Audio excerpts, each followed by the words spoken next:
صلی اللہ علیہ وسلم کے وصال ظاہری کے ایام قریب آئے تو حضور نے سرخ پٹی باندھی، تیز بخار ہے نبی کریم کو، دو صحابہ سہارا دے کے مسجد میں لائے، نبی پاک علیہ السلام کو بظاہر سہارا دے کے لایا گیا۔ کریم رسول نے لوگوں کو جمع کیا، حضور آج کیا ہونے والا ہے، آج کیا کہا جائے گا، آج کس لیے میٹنگ بلائی ہے؟ نبی کریم کے کل صحابہ جب مسجد میں جمع ہوئے تو کھچا کھچ مسجد بھری ہے۔ وصال ظاہری سے چند یوم پہلے کی بات، نبی پاک نے فرمایا آج تمہیں کوئی جہاد کی ترغیب نہیں دینی، آج کوئی نیا پیغام نہیں دینا، آج تمہیں بتانا ہے کہ رب نے اپنے بندے کو اختیار دیا ہے، چاہے تو دنیا میں رہے، چاہے تو اس کی بارگاہ میں حاضر ہو جائے۔ اس عبد نے بارگاہ ربوبیت کی طرف لوٹنے کا ارادہ کر لیا ہے۔ حضرت صدیق اکبر رونے لگے تو صحابہ نے کہا تمہیں کیا ہوا؟ کہنے لگے سمجھ نہیں رہے، کسی کی بات نہیں کر رہے، نبی پاک تو اپنی بات فرما رہے ہیں، اس نے جانے کا ارادہ کر لیا۔ سنیے میرے بھائی، محبوب پاک نے فرمایا بھائی کسی شخص کو میری طرف سے کوئی تکلیف پہنچی ہو تو بدلہ لے سکتا ہے، بدلہ لے سکتا ہے، کسی کو تکلیف پہنچی ہو۔ صحابہ پھوٹ کے رونے لگے، محبوبہ کرم ہی کرم ہوا ہے، رحمت ہی رحمت آئی، آپ کے بارے میں گمان کرنے والا بھی دائرہ ایمان سے نکل جائے۔ حضور آپ کیا فرما رہے ہیں؟ فرمایا نہیں بھائی اٹھو۔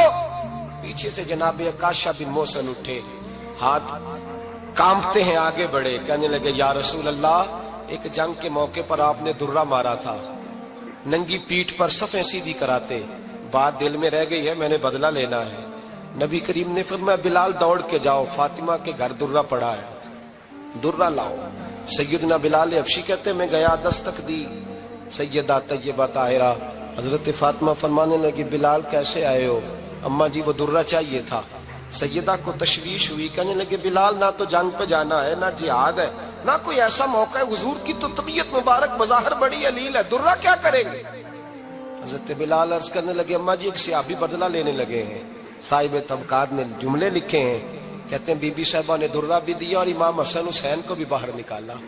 فرمانے لگی عکاشہ سے کہنا 100 درے مارے، ان دو شہزادوں کے جسم پر نبی پاک کے قریب نہ جائے، میں نے 2 بچے پیدا ہی اپنے محبوب پر قربان کرنے کے لیے کیے، ان کو لے جائے۔ حضرت بلال کہتے میں 2 شہزادے لے کے آیا، اور جب دروازے میں میں لے کے پہنچا تو نبی پاک نے دیکھا تو آنکھوں میں آنسو آ گئے۔ فرمایا ان کو بٹھا دو، مجھے پتا ہے فاطمہ نے کیا کہہ کے بھیجا ہے۔ حضرت سیدنا بلال فرماتے ہیں درہ میں نے جناب عکاشہ کو دیا، حضرت عکاشہ درہ لے کے آگے جو بڑھے تو حضرت ابو بکر صدیق نے ان کے پیروں پہ ہاتھ رکھا، فرمایا عکاشہ میری طرف آ یار، مجھے مار درے، نبی پاک کے قریب نہ جا۔ مصطفیٰ کریم نے فرمایا ابو بکر تو ہٹ جا، اسے آنے دے۔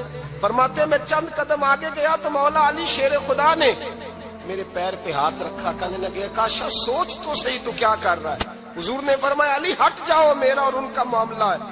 جناب عکاشہ آگے بڑھ رہے، نبی کریم نے فرمایا میں اپنی امت کو درس دینا چاہتا ہوں، خبردار خبردار زندگی میں تمہارے ہاتھ سے زبان سے کسی کو تکلیف نہ پہنچنے پائے، خبردار یاد رکھنا وہ معاشرے بگڑ جاتے ہیں، وہ معاشرے تباہ کر دیے جاتے ہیں جہاں ظلم ہوتا ہے، جہاں زیادتی ہوتی ہے، جہاں لوگوں کو ستایا جاتا ہے۔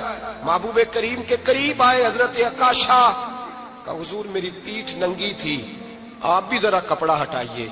نبی کریم نے پیٹھ سے کپڑا ہٹایا، جناب عکاشہ نے درہ جو اٹھایا تو صحابہ کی چیخیں نکلی، حضرت عکاشہ نے درہ دور پھینکا، حضور کے بطن اطہر سے لپٹ گئے، چومنے لگے، کہنے لگے حضور وہ تو صفیں سیدھی کراتے لگ گیا تھا، آپ نے کہاں مارا تھا؟ یا رسول اللہ میں تو بہانہ بنا رہا تھا کہ جاتی دفعہ مجھے وجود چومنے کا موقع نصیب ہو جائے، مجھے یہ موقع نصیب ہو جائے۔ میرے حبیب نے فرمایا جس نے جنتی دیکھنا ہو میرے عکاشہ کی زیارت کر لے۔ بھائی ظلم کا دروازہ کھلا ہوا ہے اور لوگ بھول جاتے ہیں زیادتی کرتے ہوئے، وہ بہو سے ہی کیوں نہ کریں، وہ اپنے گھر کے بھول جاتے ہیں کہ شاید پوچھنے والا کوئی نہیں، شاید میزان نہیں لگے گا۔ ایران کے بادشاہ نے اپنے بیٹے کو پڑھانے کے لیے ایک استاد صاحب کا بندوبست کیا۔ استاد صاحب کو کہا کہ میرے بچے کو دین پڑھائیے، میں چاہتا ہوں کل اس نے انعام حکومت کو سنبھالنا ہے تو یہ دین سے آگاہ ہو جائے، اس کو کچھ سکھائیے پڑھائیے۔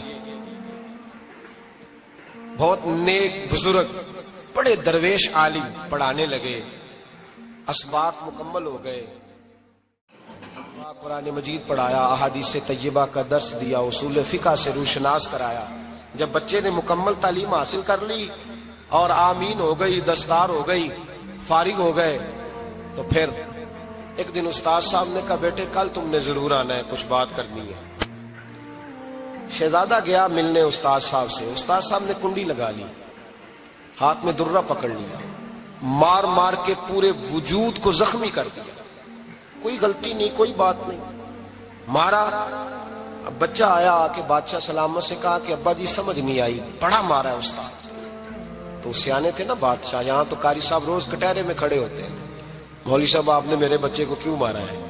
آپ 8,000 کے مولوی ہیں، میرا کئی کروڑ کا بچہ ہے، سویرے بدل لیں گے، خبردار آپ نے بچے کو ہاتھ لگایا، اپنی حیثیت میں رہے معاذ اللہ۔ جو قومیں استادوں کو کٹہروں میں کھڑا کرتی ہیں وہ ترقی نہیں کر پاتی، جو استادوں کو کٹہروں میں روز کھڑا کرتے ہیں۔